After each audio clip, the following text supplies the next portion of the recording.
โตปะทังอุทิศกุศลกุศล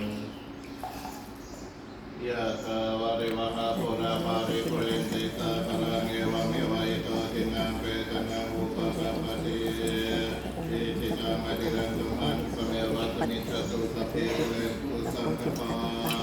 จันโทปนะโตยะธามณิโชติระโตยะถาเทพนะเทวทันตุสัพพะโลกวินาศโนมาเตปะวันวันตรายโยสุขีกายุโกภวะเทวทันติเวสเนจังโมทาปจายโนจัตตารโอธัมมาวันตันติอายุวันโนสุขังภาลังภวตุสัพพมังคารังราคันตุสัพพะเทวตาสัพพะพุทธา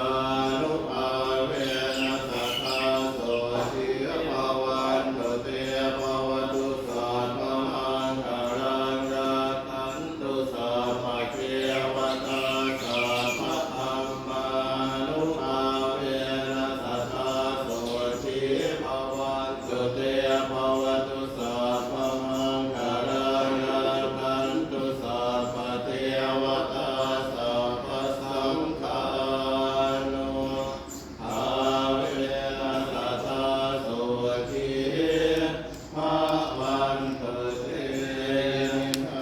บุญญกรรมเมนะเยวินาอุทิเตนะจติมาสุระเรเทวตันโนภาทาเตนะมุสิกตานิระธรรมยาวานิพานะโตมามังนะตันตุสัพพะ น้ำส้มมีแดดพอทิศประทีปนี้วันที่51 เมษายนคือเป็นกำหนดมาเป็นประเทศจังหวัดเพชรบุรีน้ำส้มมีและผู้ปลูกที่อยากการเป็นผู้ปลูกการเป็นนักการเพื่อสิ่งที่ผู้ประกาศจะทำให้ได้ผลกันเป็นตัวเป็นผู้เป็นผู้เป็นคนสุขภาพเป็นตัวเป็นคนผู้คอยเป็นคนผู้มีความสื่อเป็นผู้ประชาผู้ผู้การเป็นผู้เจ้าคุณเจ้าบ้านผู้ปกครองสมสัมพันธ์กับเจ้าน้องสองปัจจุบันของคุณเจ้าบ้านสมสัมพันธ์แล้วเป็นผู้ชายผู้เพื่อตัวเป็นคนใช้เป็นตัวเป็นผู้คนผู้คนผู้เป็นคนสุข